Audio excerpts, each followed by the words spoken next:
Hello friends, welcome to my channel. ഇപ്പൊ ചക്കയുടെ സീസണാ. വിഷമില്ലാത്ത ഒന്നാണ് ഈ ചക്കക്കുരു. അപ്പൊ പിന്നെ ഇന്നത്തെ റെസിപ്പി ചക്കക്കുരു കൊണ്ടാവാം. കുട്ടികളൊക്കെ 4 മണിക്ക് സ്കൂൾ വിട്ട് വരുമ്പോൾ അവർക്ക് ചെയ്തു കൊടുക്കാൻ പറ്റിയ ഒരു ഐറ്റമാണ്. ധാരാളം വൈറ്റമിനുകൾ, ചർമ്മത്തിലെ ചുളിവുകൾ അകറ്റാനും ക്യാൻസർ പോലുള്ള രോഗങ്ങളെ തടയാനും ഒക്കെ സഹായിക്കുന്ന ഒന്നാണ് ഈ ചക്കക്കുരു. അതിനായിട്ട് ഞാനിവിടെ കുറച്ച് ചക്കക്കുരു എടുത്തിട്ടുണ്ട്. ഈ ചക്കക്കുരു നമുക്ക് തൊലിക്കാൻ വലിയ പാടാ. മിക്കവാറും ഉള്ളവർക്കെല്ലാം ബുദ്ധിമുട്ടാണ്. പിന്നെ ചെറിയ ചക്കക്കുരു ആണെങ്കിൽ പിന്നെ പറയാൻ വേണ്ട. അതിനായിട്ട് നമ്മൾ മെനക്കെടേണ്ട കാര്യമൊന്നുമില്ല. ഇതുപോലൊരു കല്ലെടുത്തിട്ട് ഇതുപോലെ ഓരോന്നോ ഈരണ്ടോ ഒക്കെ ഇട്ട് നമുക്കൊന്ന് ചതച്ചെടുക്കാം. ഇതേ ഉള്ള കാര്യം കണ്ട. ഇനി ഇതിന്റെ തൊലിയൊക്കെ പെട്ടെന്ന് ഇളകി വരും. ഇനി നിങ്ങൾക്ക് ചക്കക്കുരു തൊലിക്കാൻ ബുദ്ധിമുട്ടുണ്ടെന്നും പറഞ്ഞ് നിങ്ങൾ ഈ ചക്കക്കുരു എടുത്ത് കളയാൻ നിൽക്കേണ്ടത്. ഇതുപോലെ നമുക്ക് എളുപ്പം പൊട്ടിച്ചെടുക്കാം. അങ്ങനെ നമ്മളെ ചക്കക്കുരു എല്ലാം ഒന്ന് ചതച്ചെടുത്തിട്ടുണ്ട്. ചതച്ചതല്ല, ചെറുതായിട്ടൊന്ന് പൊട്ടിച്ചതേ ഉള്ളൂ. ഇനി നമുക്ക് എന്താ വേണം, ഇതൊരു കുക്കറിനകത്തോട്ട് ഇട്ടൊന്ന് വേവിച്ചെടുക്കണം. അതിന് ഞാനൊരു കുക്കറിനകത്തോട്ട് തട്ടി ഇട്ട് കൊടുത്തിട്ട് നമുക്ക് കുറച്ച് ഉപ്പും കൂടി ഇട്ട് കൊടുക്കാം. ഉപ്പും ഒഴിച്ചു കൊടുത്തിട്ട് അത് വേവാൻ ആവശ്യമായ വെള്ളവും കൂടി ഒഴിച്ചു കൊടുക്കുക. വെള്ളം ഒഴിച്ചു കൊടുത്തൊന്ന് വേവിച്ചെടുക്കുക. കാരണം ചക്കക്കുരുവിന് വലിയ വേവൊന്നുമില്ല. പറയുന്നതിന് മുമ്പേ പെട്ടെന്ന് തന്നെ നമുക്ക് ആ ചക്കക്കുരു ഒന്ന് വെന്ത് കിട്ടിയിട്ടുണ്ട്. ഇനി നമുക്ക് ഇതുപോലെ ഈസി ആയിട്ട് തന്നെ ഇതുപോലെ ഇളക്കിയെടുക്കാം. കണ്ട എന്താ പാടുണ്ട്. മറ്റേ നമ്മൾ പിച്ചാത്തി വെച്ച് അതിനകത്തോട്ട് 2 വെട്ട് വെട്ടി അതിൽ നിന്ന് തൊലിച്ചെടുത്ത് ചിരണ്ടി എടുത്ത് അതിൻ്റെ ഒന്നിൻ്റെയും കാര്യമില്ല. ഇതുപോലെ അങ്ങ് ചെയ്താൽ മതി.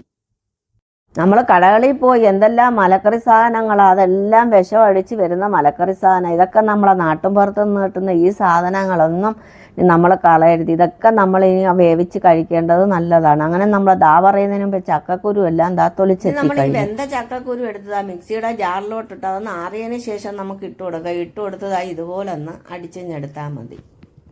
മിക്സിയുടെ ജാറിൽ തന്നെ ഇട്ട് അടിക്കണമെന്നൊന്നുമില്ല. അല്ലാതെ ആയാലും നമ്മളൊരു പാത്രത്തിൽ വെച്ച് അല്ലാതെ തൊലി കളഞ്ഞെടുത്ത് ഇതുപോലെ ഒന്ന് ഏതെങ്കിലും ഒരു സ്പൂണോ എന്തെങ്കിലും ഒന്നൊന്ന് ക്രഷ് ചെയ്തൊന്ന് ഇതാക്കി എന്തൊക്കെ ചക്കക്കുരു അല്ലേ എളുപ്പം ഇതുപോലെ ഇനി കിട്ടും.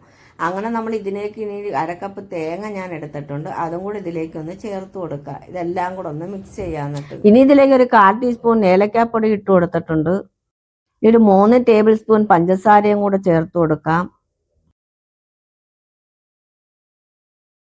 ഇനി നമുക്ക് ഇതുപോലെ നല്ലതുപോലെ ഒന്ന് മിക്സ് ചെയ്തെടുക്കാം.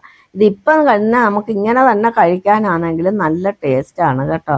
നിങ്ങൾ ചെയ്ത് നോക്കണം. ഇത് നല്ല ടേസ്റ്റ്. നമുക്ക് ചക്കക്കുരു ഇനിയിപ്പോൾ തൊലിക്കാനും ബുദ്ധിമുട്ടില്ലല്ലേ. നമ്മൾ കല്ലിനകത്ത് വെച്ച് അടിച്ചിട്ട് ഇതുപോലെ വേവിച്ചെടുത്ത് ഇതുപോലെ തേങ്ങയും പഞ്ചസാരയും ഇട്ട് കഴിക്കാനായാലും നല്ല ടേസ്റ്റാണ്. നമ്മളിപ്പം അതല്ല ചെയ്യുന്നത്, നമ്മൾ വാഴയ്ക്കാപ്പം പോലെ ഒന്ന് പൊരിച്ചെടുക്കുക ഇതൊന്ന്. അപ്പം നമ്മുടെ ഏത് ഷേപ്പിൽ വേണമെങ്കിലും നമുക്ക് ഇതുപോലെ ഒന്ന് ഉരുട്ടിയെടുക്കാം. അതൊക്കെ നിങ്ങളെ ഇഷ്ടത്തിനനുസരിച്ചല്ല ഇത് ഉരുട്ടിയെടുക്കാവുന്നതാണ്. അങ്ങനെ നമ്മുടെ ഈ ചക്കക്കുരു എല്ലാം ഇതുപോലെ നമ്മൾ ഉരുട്ടിയെടുത്തിട്ടുണ്ട്. എത്ര പെട്ടെന്ന് ഉരുട്ടിയെടുത്തത്. ഇനി നമുക്ക് ഇത് മുക്കി വറുക്കാൻ ആവശ്യമായ മാവ് തയ്യാറാക്കാം. അതിനായി ഒരു കപ്പ് മൈദാമാവ് എടുത്തിട്ടുണ്ട്. ഒരു 1/4 കപ്പ് അരിമാവ് എടുത്തിട്ടുണ്ട്. ഒരു 1/4 ടീസ്പൂൺ ഏലക്കാപ്പൊടി ഇട്ട് കൊടുത്തിട്ടുണ്ട്. ഒരു നുള്ള് മഞ്ഞൾപ്പൊടിയും കൂടി ഇട്ട് കൊടുക്കുക, കളറിന് ആവശ്യമായ. അത് കളർ നിങ്ങൾക്ക് വേണമെങ്കിൽ ഇട്ട് കൊടുത്താൽ മതി, ഇല്ലെങ്കിലും ഒഴിവാക്കുക. പിന്നെ അത് കലക്കാൻ ആവശ്യമായിട്ട് നമ്മൾ ഇതുപോലെ ഒരു സ്പൂണ് എന്തെങ്കിലും വെച്ച് വെള്ളം ഒഴിച്ചിട്ട് ഇതുപോലെ കലക്കിയെടുക്കുക. പിന്നെ നമുക്ക് ഇച്ചിരി കുറച്ച് മധുരം വേണമായിരുന്നു. ഒരു 2 ടേബിൾ സ്പൂൺ പഞ്ചസാരയും കൂടി ഇട്ട് കൊടുത്തിട്ട് വെള്ളം ഒഴിച്ചത് ഇതുപോലെ നമുക്കൊന്ന് കലക്കിയെടുക്കാം. അരിമാവും കൂടെ ചേർത്ത് കൊടുക്കുന്നത് നല്ലതാണ്. അന്നേരം ഒരുപാട് എണ്ണ ഇതിൽ കുടിക്കത്തില്ല.